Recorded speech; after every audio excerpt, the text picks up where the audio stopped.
Cumprimento a igreja mais uma vez com a graça e a paz do Senhor, amém, irmãos? Abra sua Bíblia no livro de Mateus, capítulo 5.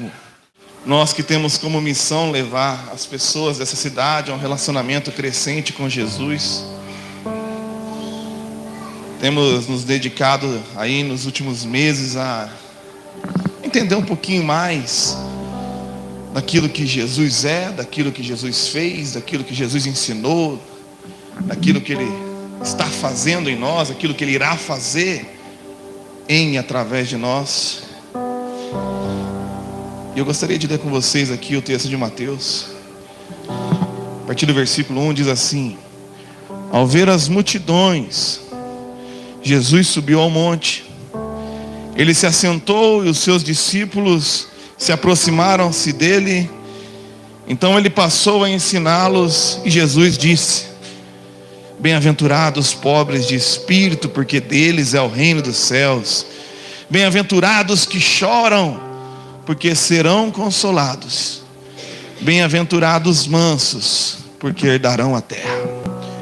Nessa noite eu gostaria de me concentrar nessa terceira bem-aventurança, no versículo 5, que diz: Bem-aventurados os mansos, porque herdarão a terra.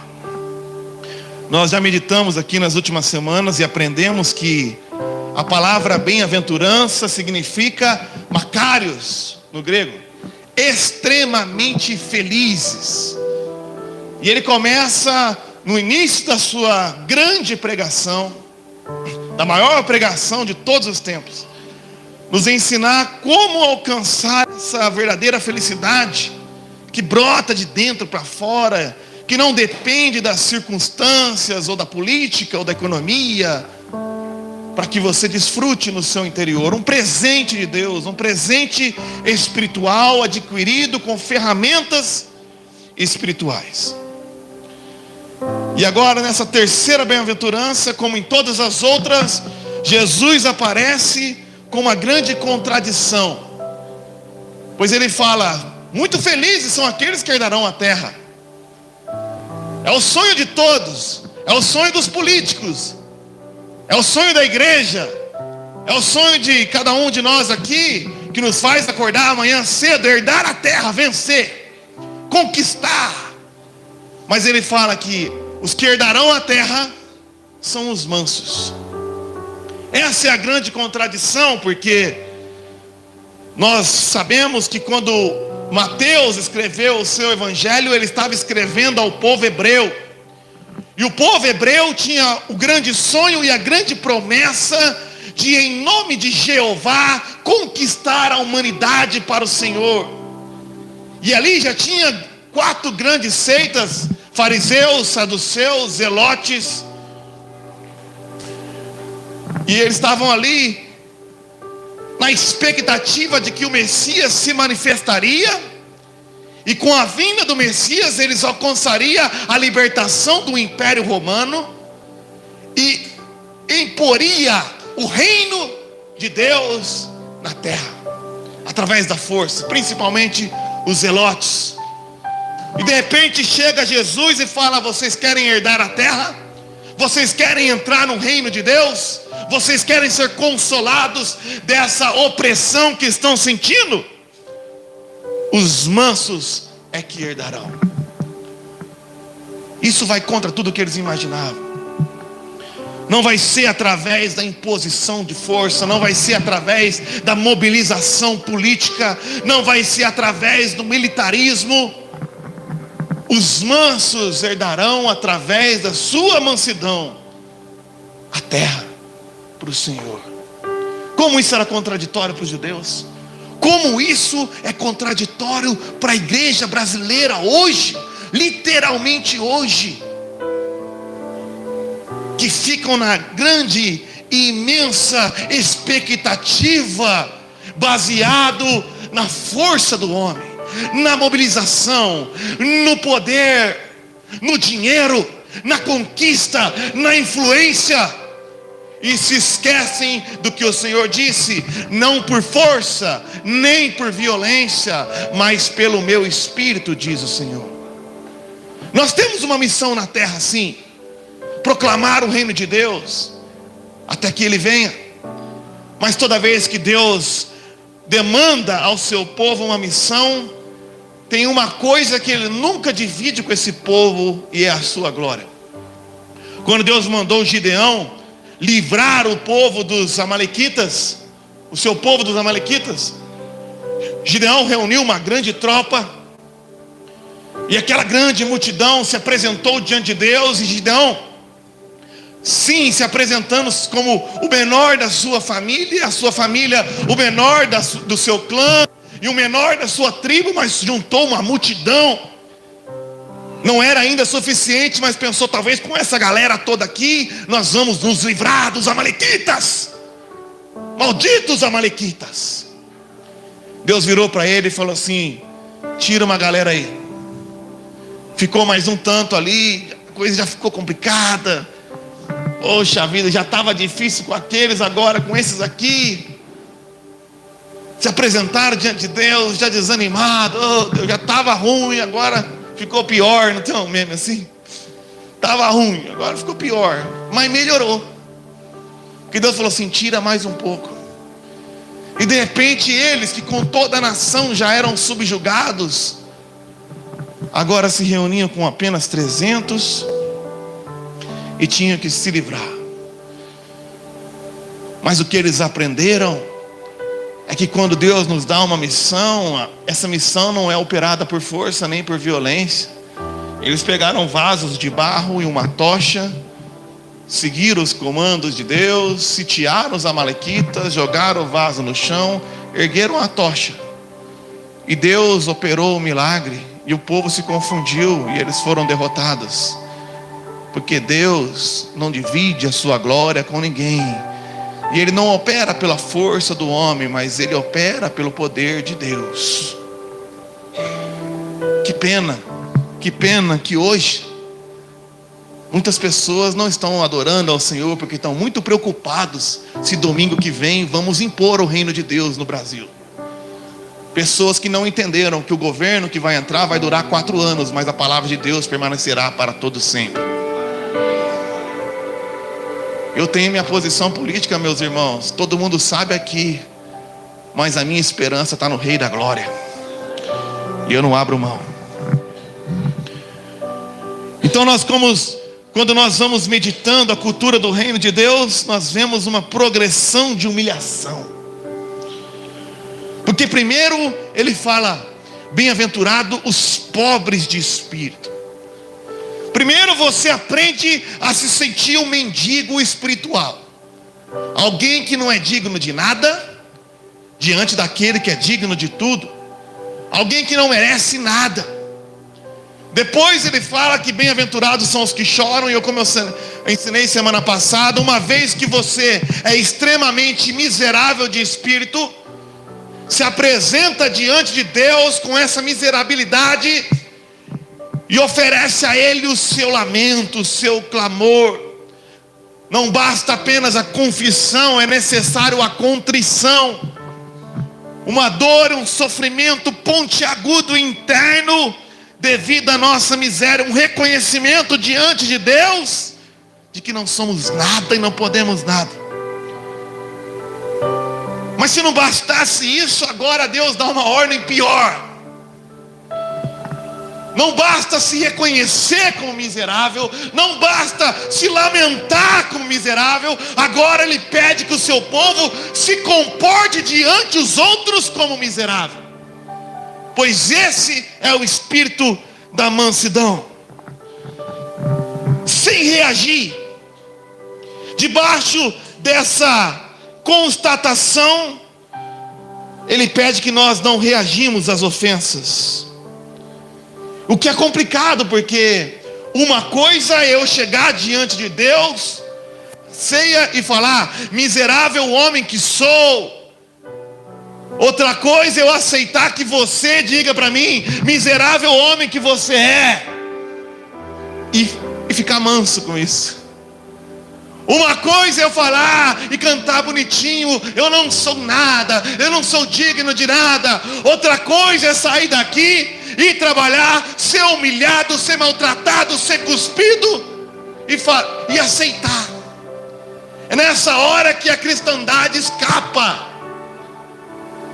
Nessa hora o evangelho escapa. Hoje teve um deputado evangélico,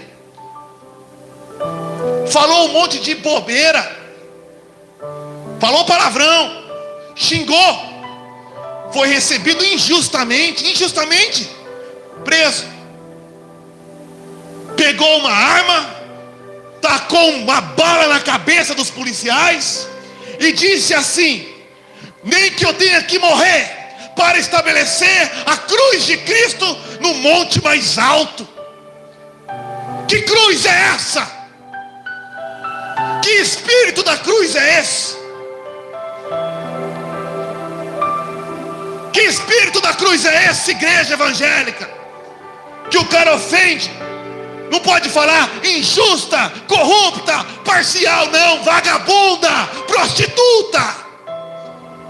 E agora está recebendo, a prisão é injusta. Xingaram a filha do presidente e não fizeram nada. Sabe o que eu aprendo com Jesus? Ele foi preso injustamente. E quando foi preso injustamente, Pedro pegou uma espada, deu na orelha. Ele botou a orelha de volta, porque cristão aceita a injustiça. É injusto. Mas não vem falar em nome da cruz. Fala em nome de você. Porque em nome da cruz a gente fala: pode me prender.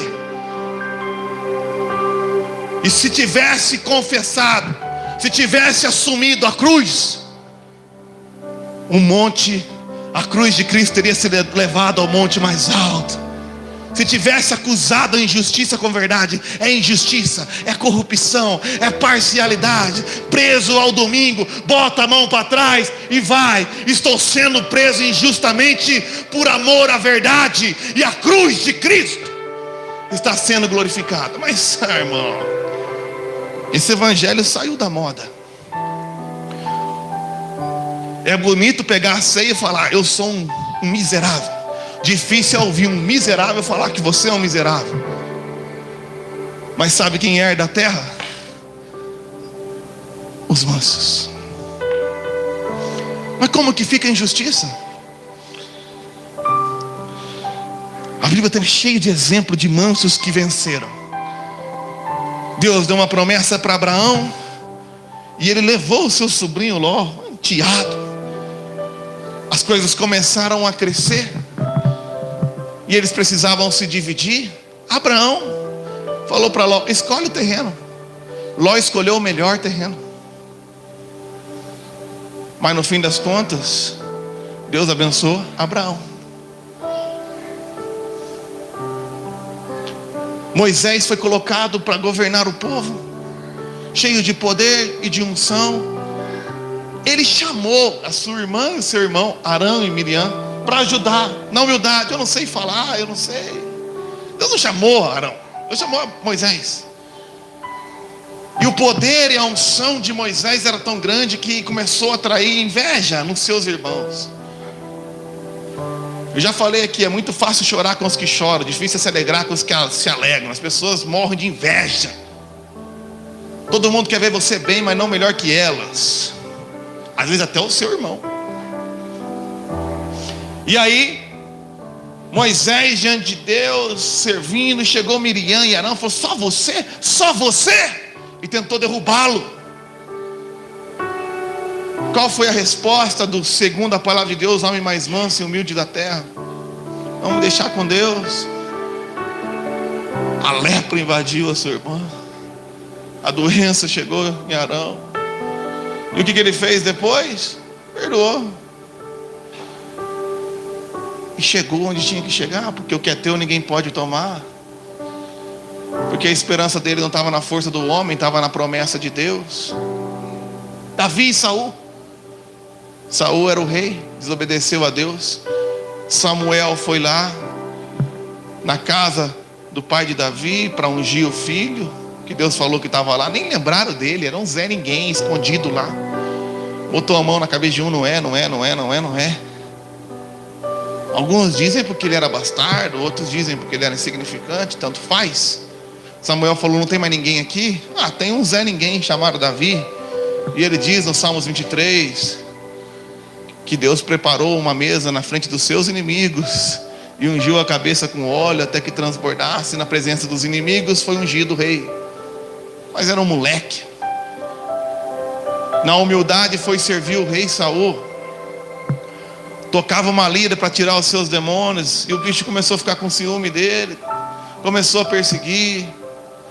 Teve a situação do Davi e Golias ali, ele foi lá, na humildade, obedeceu a Deus, venceu um gigante, não por força, nem por violência, mas pelo Espírito. 1,5 metro, começou a trabalhar para o rei. Só que, como eu disse, quem está com Deus, Saul tinha as armaduras, tinha espada, tinha 1 metro, 2 metros de altura, que todo mundo via, a cabeça dele sobressaía, os ombros dele sobressaía a cabeça de todos em Israel, era um homem mais forte e poderoso. Mas Deus abençoava o mirim, e as mulheres começaram a cantar, Saul é grande, mata os seus milhares, mas o Davizinho do Senhor mata os seus 10 milhares. Então Saul começou a perseguir Davi, e ele começa a fugir, e não foi nenhuma vez, mas 2, perseguido por Saul, teve diante dele a chance de se vingar. Era a chance de pegar aquele trouxa daquele Saul dormindo e dar-lhe uma facada no pescoço e assumir a promessa que era dele e herdar a terra. Mas ele disse, pega um pedaço do pano, acorda Saul e grita, Saul, podia te matar, Saul, mas eu não vou tocar no ungido do Senhor. Se Deus prometeu, é meu e está guardado. Eu não vou mexer com você não, que o Senhor faça vingança. E o manso herdou a terra, porque o injusto se matou, e na hora certa Davi reinou. Qual é a dificuldade de a gente entender isso? Que herdam a terra aqueles que recebem pela graça das mãos de Deus, e não pela força do próprio braço. Exemplo maior, Jesus Cristo de Nazaré. Mateus capítulo 11, versículo 28 e 29, exaustivamente já falei aqui. Pois ele disse, venham a mim todos vocês que estão cansados e sobrecarregados. Vocês que estão cansados dessa injustiça, eu estou, não vou nem falar a expressão, mas eu estou cansado dessa injustiça. Eu estou sobrecarregado de tanta mentira e safadeza nesse nosso país, nessa nossa nação. Eu estou quase falando. Eu estou aqui, ó. Eu tenho que me dar uma expressão gospel para o que eu estou sentindo. Mas Jesus falou, eu vos aliviarei quando vocês tomarem sobre vocês o meu jugo e aprenderem de mim, que sou manso e humilde de coração. Então você achará descanso para vossas almas. Então você herdará a terra. Então a igreja do Brasil vai herdar a promessa. E ele fez isso em Filipenses capítulo 2. Por isso Paulo disse no versículo 5: tenham entre vocês o mesmo modo de pensar que Cristo Jesus, que mesmo existindo na forma de Deus, não considerou ser igual a Deus algo que deveria ser retido a qualquer custo. Pelo contrário, se esvaziou. Ele se esvaziou, assumindo a forma de servo, tornando-se semelhante aos seres humanos, reconhecido em figura humana, ele se humilhou e tornou-se obediente até a morte, e morte de cruz. Mas aí fica difícil. Eu vou me humilhar? Como que eu vou vencer se eu vou me humilhar? Como que eu vou vencer se eu vou aceitar? Continua. A conquista veio através da sua humildade e mansidão, porque no versículo 9 diz assim: por isso Deus o exaltou sobremaneira e lhe deu um nome que está acima de todo nome, para que ao nome de Jesus se dobre todo joelho nos céus e na terra e debaixo da terra, e toda língua confesse que Jesus Cristo é o Senhor, para a glória de Deus Pai. Ele se humilhou, e por causa da sua humilhação, não tem um império gospel em Israel, mas tem o reino de Deus sendo espalhado por toda a terra. E sem poder ou dinheiro, milhões, milhares, bilhões talvez de pessoas estão nessa noite adorando a Ele. E um dia, meu irmão, todo joelho se dobrará, toda língua confessará que Ele é o Senhor, acima de tudo, acima de todos, para sempre, para a glória de Deus. E Ele conquistou isso se humilhando, sendo manso. Mas o que não é mansidão? Antes de falar o que é mansidão, tem que falar o que não é. Nós aprendemos aqui que essas qualidades que Deus está apresentando são qualidades espirituais. Então, nós não estamos falando de temperamento. Tem muito crente que acha que é manso porque tem um temperamento manso. Nós não estamos falando aqui de covardia. Tem gente que se esconde através da mansidão e é um covarde, é um frouxo. Frouxo, não tem posição. Diante da verdade e da mentira, frouxo. Tudo bem, aceita qualquer coisa, frouxo. Jesus não era frouxo. Ele expõe a verdade. Isso é verdade, isso não é. Está errado. Bom mestre, bom é Deus. Diante da injustiça Ele condena, mas diante da injustiça dele, Ele aceita. Mansidão também não é ira reprimida. Não é essa ira disfarçada, esse deboche, essa ironia. Sabe que essa é a minha posição. Eu acho que é a posição da psicologia. Todo debochado é um covarde. Você fala para ele: então tá bom. Irônico, covarde. Fala a verdade, sim, sim, não, não, pô. E reprime a posição e fica guardado e fica debochando pelas costas. Covarde. Você não é manso, é covarde. Diante da posição sim e não, é Maria vai com as outras. Aqui todo mundo fala: eu estou junto. Covarde. Jesus não é covarde. Jesus tem posição. Então, se mansidão não é covardia, não é frouxidão, não é temperamento. Porque quando você olha para a vida desses homens que eu falei, Abraão, quando você olha para Davi principalmente, você vê ali que eles fervilhavam por dentro. Eles eram ofendidos e fervilhavam, pô. Mas mansidão não é apenas um temperamento frouxo. Mansidão é a maneira como você responde diante dos outros, partindo do princípio de como você se vê diante de Deus. Você vê Davi fervilhando: Senhor, diante de Deus, até quando? Senhor, você não está vendo? Senhor, olha a injustiça. Mas diante do seu inimigo, que o Senhor faça justiça, que o Senhor o repreenda. Eles tinham sim sentimento, eles tinham timbre: irai-vos, mas não pequeis. Eles tinham brio,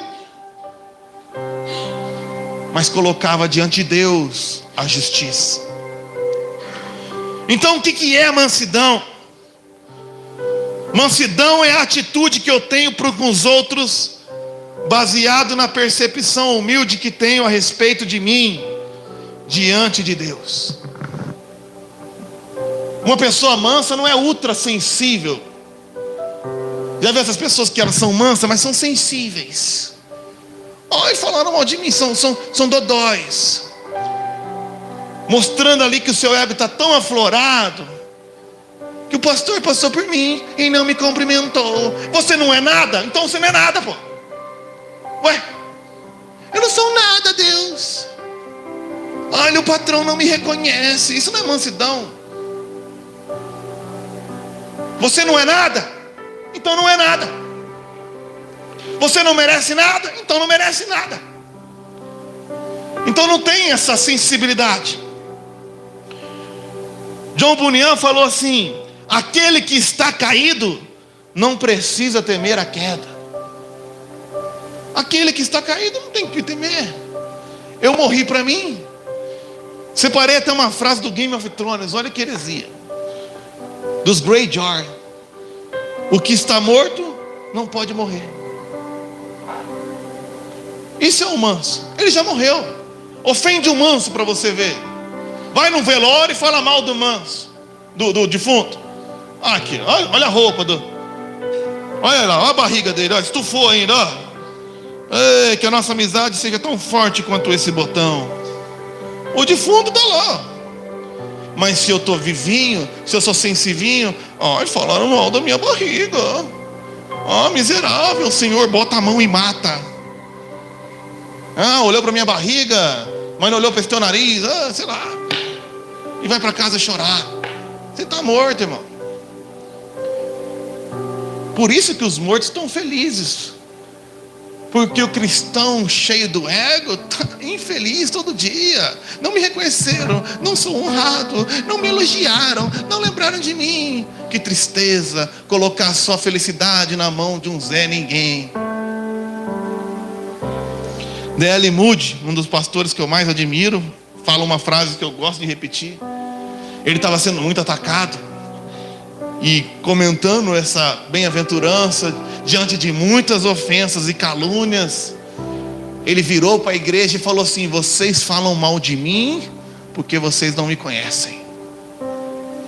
Porque se me conhecessem, falaria muito pior. O manso não se admira quando alguém o ofende. O manso se admira quando alguém o elogia. O manso tem tanta certeza da sua miséria diante de Deus que ele lamenta profundamente a sua dor, o seu pecado, celebra graciosamente cada bênção que recebe de Deus, que quando é atacado ele nem se estranha, mas quando é elogiado ele fala: nossa, por essa eu não esperava, eu não merecia não, eu não sou ninguém. Esse cara é feliz. E esses que herdarão a terra. Mas como é que eu vou herdar a terra se eu não me vingo? Como é que eu vou herdar a terra se eu não me defendo? Deixa na mão de Deus. 1 Pedro capítulo 2, versículo 22 e 23 diz assim: ele não cometeu pecado, nem foi encontrado engano na sua boca. Diferente desse Zé aí. Pois ele, quando insultado, não revidava com insultos. Quando maltratado, não fazia ameaças, mas se entregava àquele que julga retamente. Quando insultado, não devolvia, porque quando você faz isso, perdeu a razão. Quando caluniado, não devolvia, porque quando faz isso, não herda mais a terra. Se você quer vencer na vida, quando insultado, coloque diante de Deus, que julga com retidão. Essa é a garantia da nossa vitória. Romanos 12, 19 diz assim: meus amados, não façam justiça com as próprias mãos, mas deem lugar à ira de Deus, pois está escrito: a mim pertence a vingança, eu é que retribuirei, diz o Senhor. Nossa, isso aqui está no Novo Testamento. Deem lugar à ira de Deus. Você está fazendo a tua parte? Foi caluniado, foi perseguido, foi injustiçado. Que pena que ele aceitou o Evangelho, a igreja evangélica, mas não aceitou o Evangelho. Não deu um tiro. Deixe na mão de Deus. Essa eleição estava ganha, agora eu já não sei. Pois ele disse: a mim pertence a vingança. Parece que eu fiz de propósito. Aqui está na escala, irmão. Essa mensagem já está pronta. A mim pertence a vingança. Eu lembro quando eu comecei a ir para a vida do mercado de trabalho, porque eu saí da escola, fui para a faculdade, da faculdade eu já casei e fui para o ministério. E no meu ministério passei muitas lutas, já contei, não gosto de contar de luta. Mas de repente Deus fez um boom assim. Não sei o que aconteceu, porque eu canto isso aí, perdi até a voz, 3 músicas perdi a voz, gravei um CD, as pessoas começaram a gostar. A Renata começou a fazer a nossa agenda, e eu comecei cantando quinta, domingo, de repente era quinta, sábado, domingo, quinta, sexta, sábado, domingo, quinta, sexta, sábado, domingo de manhã, domingo à noite. E comecei a viajar, ainda na região. De repente eu fui convidado, nós fomos convidados para uma grande agenda no Mato Grosso. E eu fui pregar numa grande igreja na região de Maringá, televisionado. E era o ápice daquele culto, eu ia subir e não ia voltar mais. Estava voltando, ganhando oferta, sendo reconhecido. Fomos comer na pizzaria. E eu e a minha boca grande, contei para o pastor a grande agenda que um amigo nosso em comum tinha feito para mim no Mato Grosso. Na hora, ele pegou para ele, ligou para o amigo dele e falou: pô, você marcou para o Mateus, marca para mim. E eu perdi toda aquela agenda. E eu fiquei em casa indignado: Senhor, cadê a justiça? Então Deus me conduziu para um caminho de ensinar sobre a justiça. Parei, era dezembro, não tinha como pagar as contas. O irmão da igreja falou: Mateus, eu vendo toner. Quer vender toner para mim? Você não tem profissão, você não tem emprego, porque eu não tenho formação, não sei eu pregar o evangelho. Só para te ajudar. O que você vender, te dou 10%. Na hora, aceitei. Quanto que é um toner, Alessandro? R$30. Demora 8, sei lá quantos meses demora para acabar um toner, irmão. Se eu vender um toner, eu ganho R$3. Pensei, eu, a Renata, mais uma boca, R$3. É o que tem na mão. Vamos vender toner. Renata botava minha roupinha lá. Eu ia lá a pé para a Avenida Bandeirantes, que tinha um monte de consultório, e ficava indo de porta em porta tentando vender um toner. Aí eu não tinha dinheiro para comer ou para voltar, porque R$3 para vender um toner. Deitava lá numa farmácia, que agora tá bonito, tá nisso aí. Deitava no chão e ficava lá, tirando um cochilo no chão, tipo um mendigo mesmo. E depois voltava e vendia e voltava para casa. De repente eu tive uma ideia: pois esse negócio de escritório não vai dar certo, eu vou tentar levar num lugar grande. E comecei a fechar o negócio, consegui vender 7 mil, 700. Como é que sustenta a família com 700? Fui receber, o cara falou: Mateus, 10% está muito grande, vou te pagar 3. Depois que o jogo estava jogado. Poxa, faz o seguinte, Mateus, bota a Renata para ficar ligando aqui. Aí ela agenda mais, você está indo bem, mas você está perdendo tempo. Se ela agendar, você vai vender mais. E comecei a ligar, liguei na Reunic, liguei não sei aonde, liguei na Unopar, e ele ria. Ah, que Unopar? Você acha que se não fosse vender no Unopar eu não tinha vendido?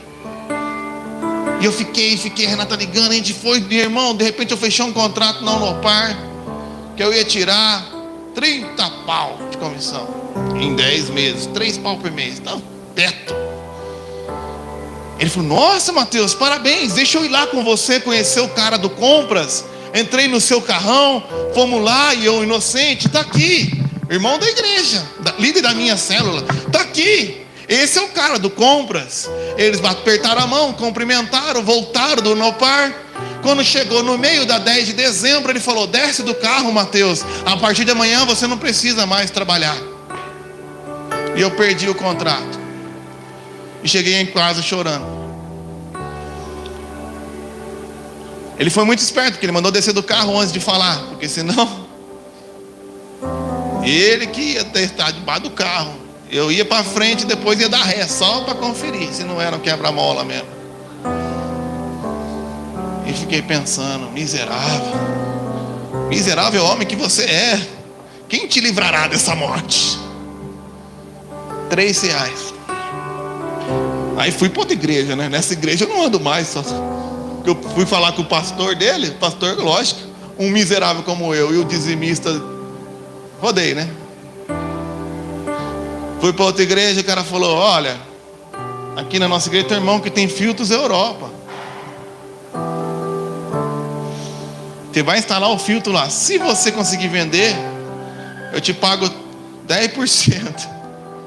O filtro custa 300. Se você vender, R$30. Eu falo R$30 no singular porque é uma tão porcaria de dinheiro que não merece nem o plural. Quando você tem 3 bocas, 30 é real mesmo, não é reais. Vendi. Então, vai lá, criei uma estratégia. O cara vendia 7, 8 mil por mês. Passou uns meses, ele estava vendendo 40, 50 mil. Eu ia receber o salário, já contei. Ele falava: Mateus, olha aqui, tua comissão deu 3 mil, mas você tomou 4 multas, Mateus. O cara era gente boa. Caramba, então vou te pagar 800, tá? Toma cuidado, Mateus. No outro mês trabalhando, Renata, agora vou tirar 4 mil. Chegava lá, tinha 900. Mateus, o que você está fazendo no trânsito? Você tomou 5 multas, Mateus.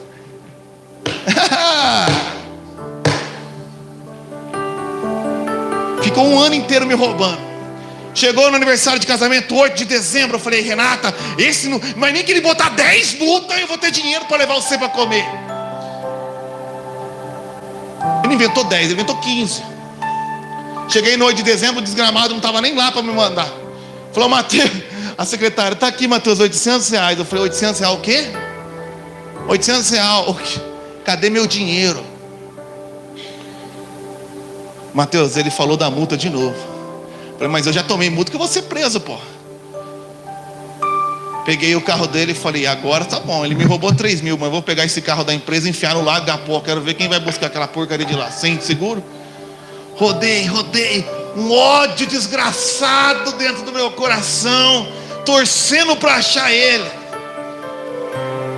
Não achei, não consegui me vingar. A mulher falou, uma mulher da igreja contou: Mateus, você está transtornado, vem cá, faz um concurso. Fim, deixei. Fiz o concurso também. Se eu te contar do concurso, você chora, então não vou nem contar. Só sei de uma coisa: alguém um dia estava no meu aniversário, eu contando as minhas lamúrias, e o cara falou: por que você não vende apartamento, Mateus? Quanto que ganha por apartamento? Ah, no carro. Fui vender carro, outra igreja. Mateus, o que você manja de carro? Gente, até hoje eu não manjo nada de carro. Vai ver meu carro, o estado que ele é, parece. Eu não entendo nada de carro. Eu só consertei o carro porque o Antônio falou que ele estava quebrado. Eu estava sem embreagem e estava achando que era o meu pé. Eu, cara, não entendo nada de carro, mas eu sei lá, joga eu aí. Botaram eu na Honda, R$300 por carro. Ó, tô subindo. Era 3, virou 30, agora é 300. Primeiro dia, vendi um carro. O japonês ficou louco. Gente, que carro você vendeu? O branco. Você tem noção que a raiva que é para um vendedor de carro? Você fala que você vendeu o branco? O branco. Porque era multimarca. Mas branco, que branco? Aquele branco lá, ó, tá vendido. Você não sabe nem o nome do carro e vendeu? Eu não sei o nome do carro, mas eu sei vender. Você está proibido de vender. Só quando sair teu sistema. 7 dias assim sentado. Saiu o sistema, moleque. Pode vender. Saí no pátio, 3 carros vendidos. Que carro você vendeu? O cinza, o vermelho e o verde. Moleque burro do caramba. Não sabe nem o nome dos carros. Não tem nem carro, porque eu ia de ônibus. Eu vendia filtro Europa tomando água da torneira e vendia carro andando de busão. E aí eu ia de busão lotado em Londrina, chegava lá, né? Com a roupinha. E vocês sabem, né? Eu não sou muito bonito assim, de estiloso. E quando chegava abarrotado. Aí o cara chegava pra mim e falou assim: olha, parece um porco. Com essa roupa abarrotada, quer vender carro da Honda. E eu ia lá no cantinho do banheiro, chorava, ligava pra Renata, falava: estão me humilhando aqui, Renata, não deixa eu vender. Você é o último, que você parece um mendigo. Tá bom. Aí eu ficava lá, os caras estavam: ajuda lá, não tem ninguém. Todo mundo atendendo, 2, 3, eu tinha que ficar parado. A hora que ele falava: ajuda lá, eu saía de lá e vendia o carro, voltava. Primeiro mês, primeiro lugar de venda.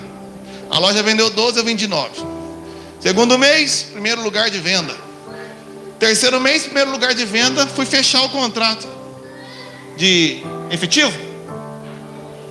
Valeu, Antônio. Mateus, você não vai poder ser efetivado não. Você não sabe o nome dos carros. E quantos carros vendeu a loja? 30. Quantos eu vendi? 22. Dane-se o nome dos carros, eu vendi. Não, o pessoal não gosta de você. Injustiçado. Aí alguém me ligou: Mateus, vai ainda na MRV lá.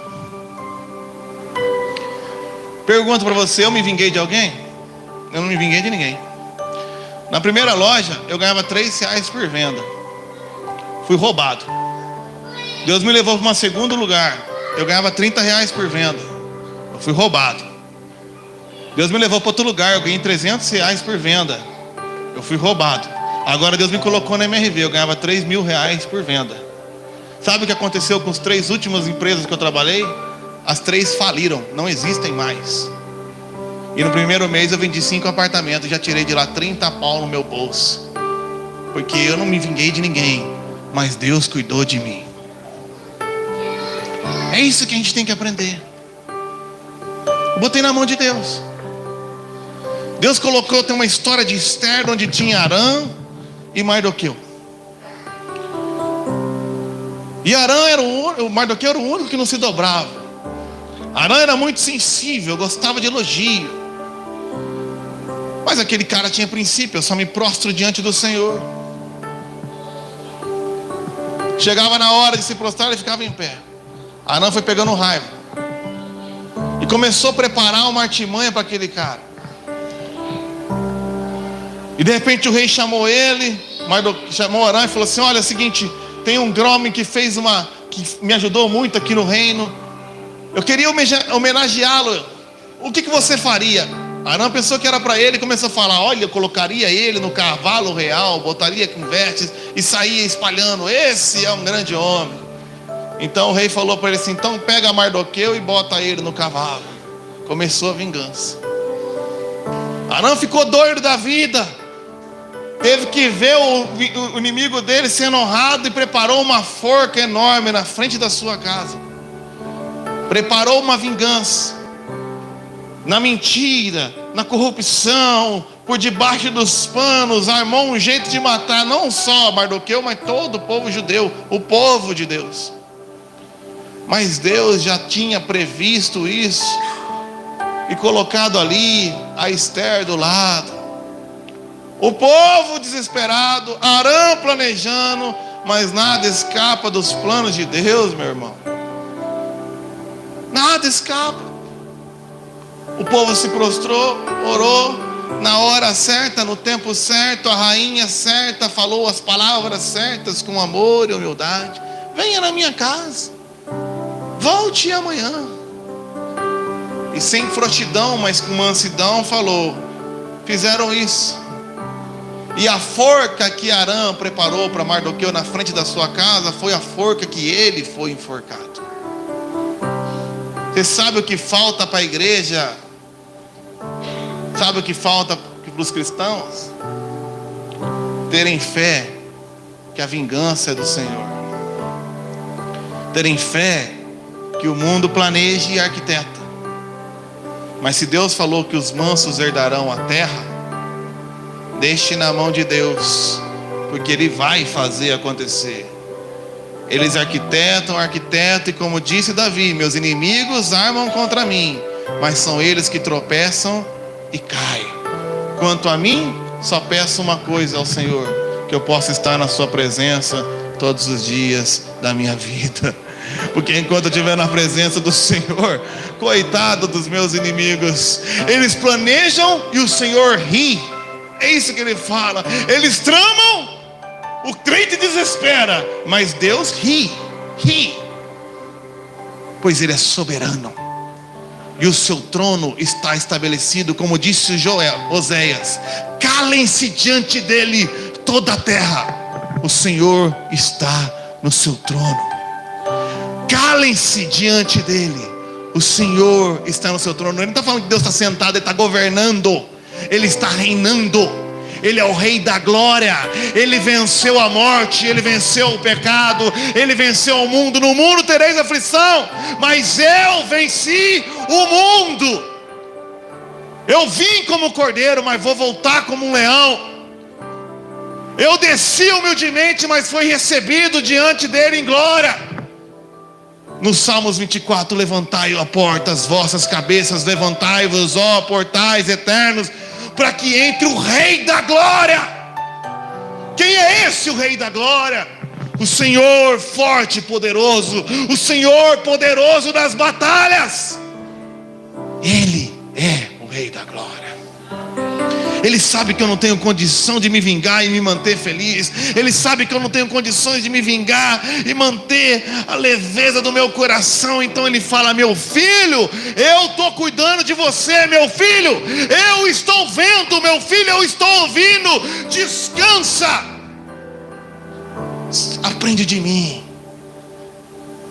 Coloque diante do Rei que é justo, pois na hora certa eu farei vingança. Irai-vos, mas não pequeis,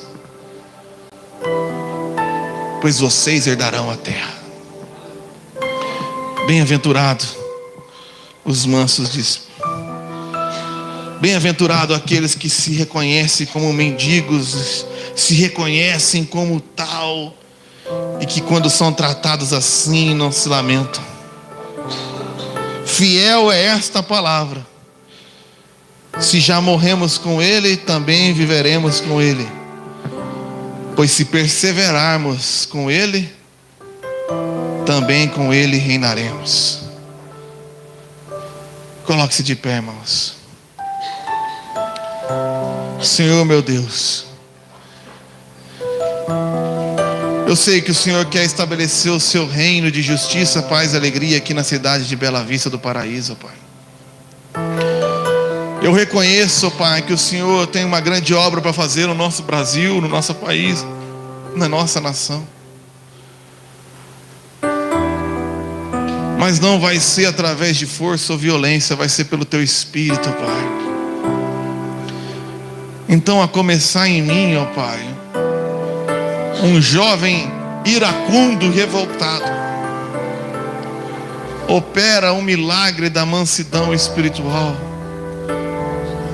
para que nós tratemos aqueles que nos perseguem na mesma perspectiva que nos vemos diante do Senhor. Miserável homem que sou, quem nos livrará do corpo dessa morte?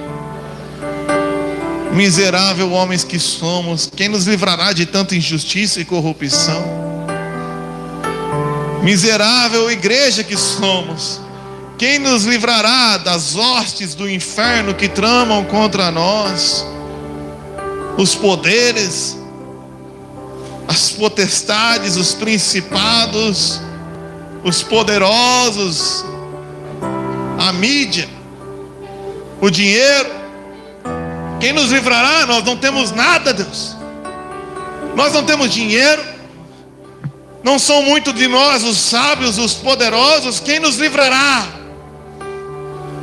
Nós não conseguimos nem mesmo perseverar muitas vezes. Não conseguimos nem mesmo manter ali um hábito, uma constância. Quem nos dará a vitória?